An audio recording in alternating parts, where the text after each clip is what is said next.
Welcome to the West Deptford Free Public Library presentation of the celebration of American Roots music, New Harmonies, brought to us in collaboration with the Smithsonian Institution and the New Jersey Council on the Humanities.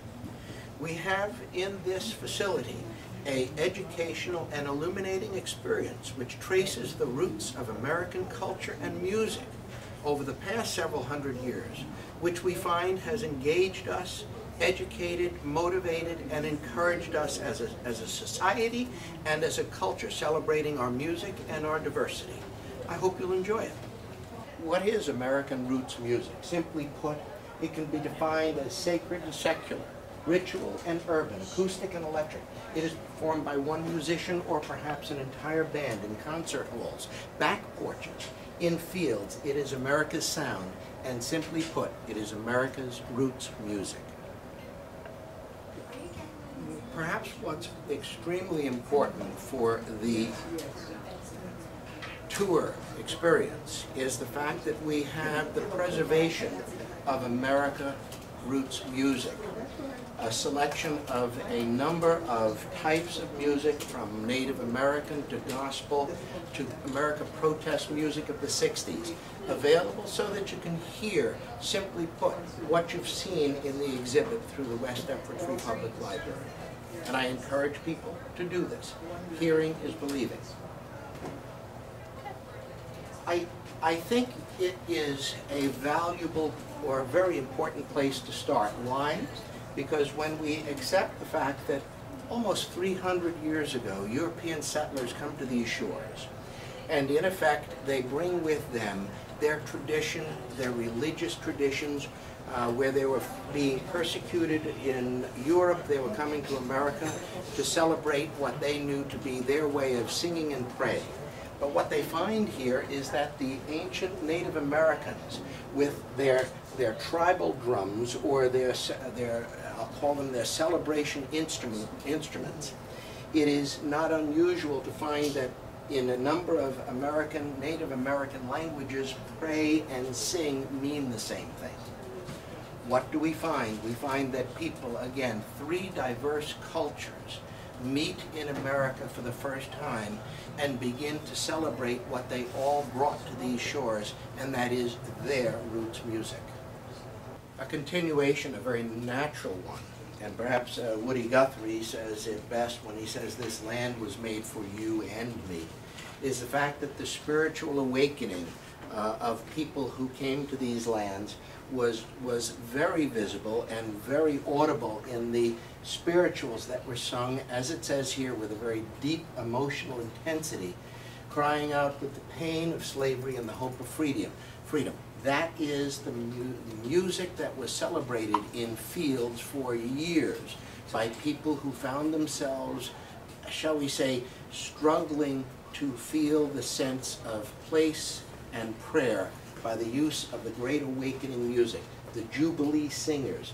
Swing low, sweet chariot. Who cannot understand the message that is the emotional message that is taught to us by the use of the spiritual singers? It is a musical democracy. American music is about democracy, with people making their voices heard, and everyone is invited to join in. The fact is that when we moved from the spiritual, the sacred aspect of spiritual music and the Great Awakening, we come to this glory of gospel in the 20th century, where we now find the voices of Mahalia Jackson, Marion Williams, Clara Ward, and the great Thomas Dorsey. We are now experiencing a different level of American roots music.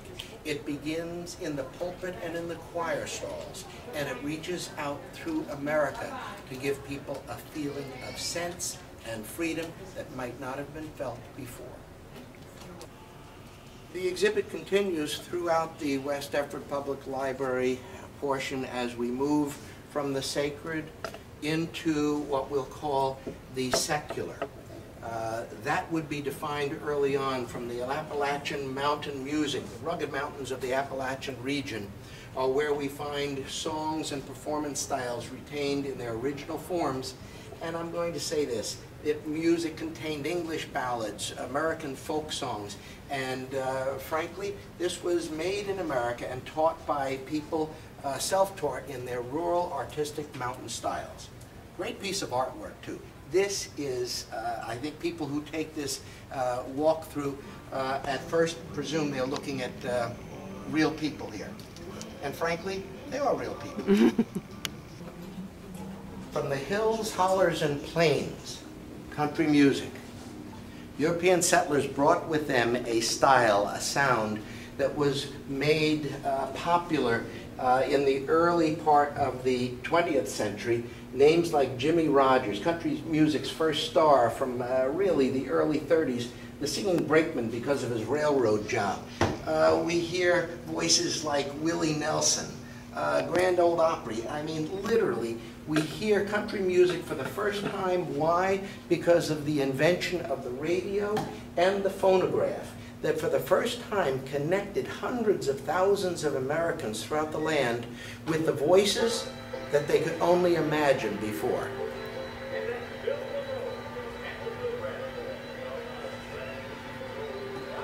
This perhaps was the way in which American roots music began to be one of the forces that taught America more about itself than anything else before that.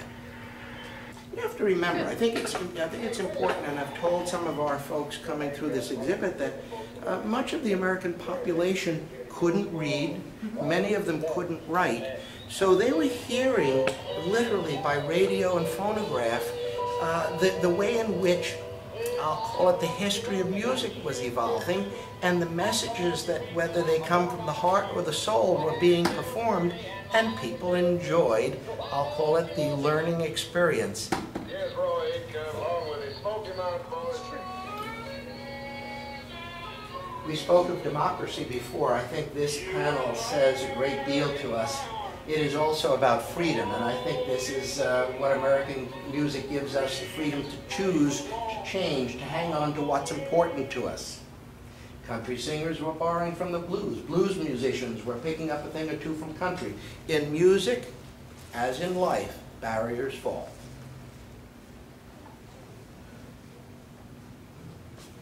I think there is no one who comes through this exhibit that appreciates the fact that whether they are baby boomers or pre-baby boomers, the singing cowboys and Gene Autry seem to make a very remarkable impression on many of us. That there is, I think, a song, and it's mentioned here, Back in the Saddle Again. I think Gene Autry was, again, taking this work of American music and playing what you believe in. However, there were those who felt that the singing cowboys needed a bit more countrification, so what they're doing is they're making the music as a direct response to the citified country sound of Western swing and the singing cowboy.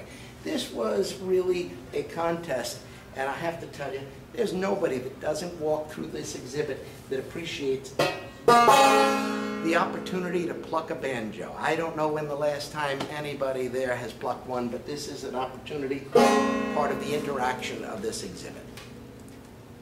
We leave the bluegrass, and again, we're moving in time, and we're now into the point where a music format coming from the tenant farmer's shack in Mississippi, or from a dim and smoky Chicago bar, or an upscale jazz club in New York, we find that blues is the roots, everything else is the fruits. Willie Dixon, blues musician, tells us. And basically what we're finding is that this instrument, this beautiful instrument, became a way in which we now had the voice and the guitar creating an essential movement in the rural South. An acoustic guitar was the way in which we learned and heard what American roots music was doing for us. Whether it was the acoustic guitar for the blues or the use of the spoons in terms of bringing a different sound to American music, it was a fact of life that the blues were alive and well after beginning in the late 1800s in the Mississippi Delta region. This is the richness when you think of a performer like Ma Rainey, billed as the mother of the blues. Piano player by the name of Thomas Dorsey. We saw him earlier in the gospel section of this exhibit as the father of gospel music. And Rainey toured with him and literally as one of the top blues stars, traveling in an own private railroad car through America, bringing the sound of, I'll say, the blues to America. We talked of the, I'll call it the rural blues. It is balanced by the urban blues. When rural African Americans moved from the south into the big cities, they carried the blues with them. By the 1920s, big city nightclubs and record companies were spreading the sound, especially in New York City's Harlem and in the big city in the Midwest, Chicago. And I think blues is life's way of talking. You don't sing to feel better. You sing because that's a way of understanding life. And the blues singers taught us that understanding life was listening to the blues. Names: Otis Spann, Little Walter, Muddy Waters, Howlin' Wolf. I mean, these were artists that truly not only sang from the, or the vocal cords were an integral part of what they were singing with, but it was the heart and the soul that completed the trio. Langston Hughes, Weary Blues, sweet blues coming from a black man's soul. I think that's a gentleman who grew up or born in Joplin, Missouri, I'm told, and I think, frankly, the idea of singing from the soul is, again, connected to what we saw earlier, that the spiritual, the gospel, and the sacred is really where we find the inspiration and the encouragement to go on, because it is the soul that I got those sad old weary blues and I don't know where to turn. Langston Hughes. I don't know if you can hear that, but that is incredible. I hear is Zydeco. That's so cool. We spoke about the urban blues. We touched a bit on the rural blues from the Mississippi Delta, East Texas, and the Southern Virginia, North Carolina region. Places where black sharecroppers struggled to survive and came to the early sounds of the blues. Again, this is music not just from the heart, but pain of the soul expressed in such a way as, why the heck do you think they call it the blues? It was not uncommon in the early part of America's 20th century that as the immigration continued from parts of Eastern Europe throughout the world, people came to America and they didn't just bring with them a suitcase and memorabilia from their native land. They brought with them musical instruments and a sense of where they would plant their music in American soil. It would continue to grow as part of America's roots music.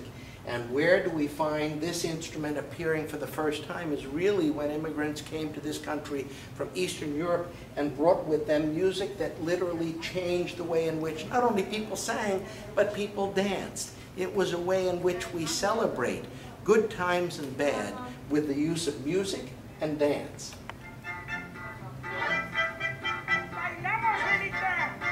Where else could we find music that was so celebratory at the same time? This is celebrating American roots music.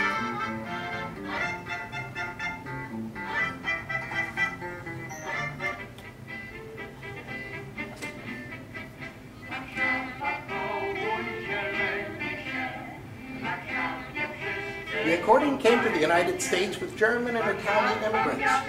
They appreciated its loudness, noisy dance halls, and its lack of strings was an asset in remote settlements where strings were hard to come by. This was an orchestra in a box. We mentioned earlier about democracy in American roots music, freedom in American music. We see independence, where American music is about independence, where every musician is finding his or her own way and has the opportunity to do so. That is really the continuation of this story. If we recognize this simple message, independence, where Clifton Chenier, the Zydeco musician, truly the king of Zydeco, says, I learned my own way, I did what I liked, and I learned my own style. Well, that is part of what brought the cultures together, especially in the French-Canadian aspects in their settlements in Louisiana, where we have the Cajun music, the Arcadian or the French connection of the Cajun music that later turns into Zydeco, which is traced literally to the early part of the 20th century.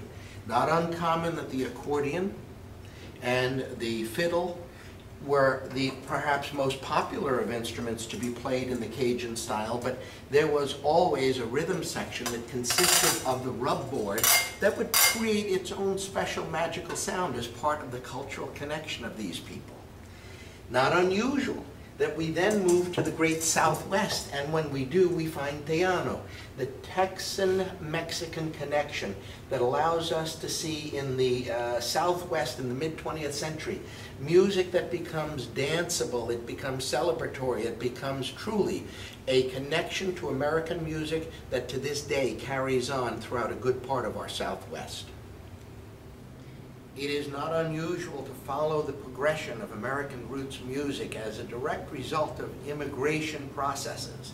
Certainly, we would find into the heartland of America the movement of music from Eastern Europe, the polkas coming to us from Germany, Austria, and Poland that literally reverberate throughout dance halls and clubs in the great heartland of America, celebrating the true Eastern European polka, the tuba, the accordion, the oompa bands. Is that American roots music?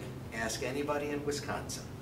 Then, I might add, you can't overlook the fact that our Jewish immigrants from Eastern Europe, who found themselves, again, coming to this country to celebrate an existence that would elevate and lift them, brought something that was equally elevating and lifting, which is the klezmer, a folk music process. The name itself comes from the Hebrew words musical instruments. And this type of music, the clarinet, the accordion, the fiddle, kicks off to this day the dancing at many Jewish celebrations. If we recognize the names from our glorious past in the 40s, the 50s, and the 60s, the Weavers, Pete Seeger, Aunt Molly Jackson, the Almanac Singers, these were people who stood up and sung out. When Americans called for rights and justice, they often used roots music to make their point. Ballads, folk songs, and gospel have rallied people to stand up for civil rights and peace for decades. And it continues to this day as we see ourselves as Americans finding the stories of our past and present translated into music that we appreciate.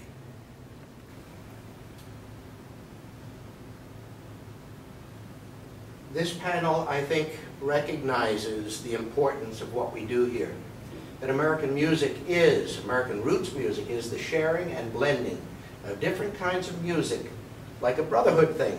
Franco Jimenez, a Tejano musician, said that. We can say it again when we recognize that we leave the celebratory aspect of time and we come into a period where we are finding that music is being used to engage and change the way in which Americans think, in which Americans act, and which Americans behave. And this is where we find the revival, the 60s. When we know that we've moved through the 50s into the 60s, we see names such as Bob Dylan, Peter, Paul and Mary, Joan Baez. These are people who are now using the music of the times to make those times be a-changin'. And it is not unusual for many people to reflect back on whether it's the American Civil Rights Movement, whether it's the way in which foreign policy might have been dictated. These were the soundtrack of the 60s when people were propelling social movements, again, to change the way in which people think. And you know something? Music is a very popular art form for making us feel and act differently. Joan Baez, American roots music, the Kingston Trio. It was increasingly dominated by star power. There's no question about it that these people had an audience. By 1960, enthusiasm was growing for a return to roots music, and we found it in these types of artists. I think as we recognize that there has been an upsurge, an upswing, if you will, in the recognition of the revival of American roots music. Truly, whether it's the Newport Folk Festival, the Smithsonian Festival in Washington, D.C. on the Mall, or the Chicago Blues Festival. What we're recognizing is that, what do they say, if we can go back to our roots, we understand more about ourselves. I think what we're seeing with the development of these various festivals is celebrating our past but bringing us back to the future. It is teaching us who we've been, where we have been, and who we have celebrated. America's roots music is not just a thing of the past, it's the present and the future if we recognize that new audiences are discovering roots music, and new musical groups from various parts of the world are coming to our shores to renew and refresh the old traditions of country, gospel, folk, and blues. Immigrants continue to come here and bring their sounds and songs with them, and what do? We celebrate that. We celebrate the increasing diversity of our culture and the fact that we have something very tangible and audible, if you will, to know that what is contemporary roots music like? What will roots music sound like in the next 100 years? I think it's a work in progress and something which we continue to celebrate. New harmonies? I would think so.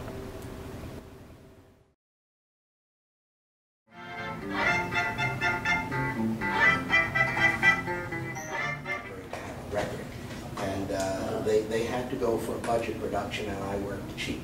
Yeah. So get a rub board or a washboard, if you will, a gift. See, you could just go ahead and talk, okay. And we might not use Cheryl, it. as you say, well, you can cut and paste and edit. It makes it so much easier. Now, it really does. Cheryl, it's safe to say people who have been suffering for so long. As far as an experience, I really enjoyed the feedback from the people that I gave a tour to. That's great. Thank you. That's great.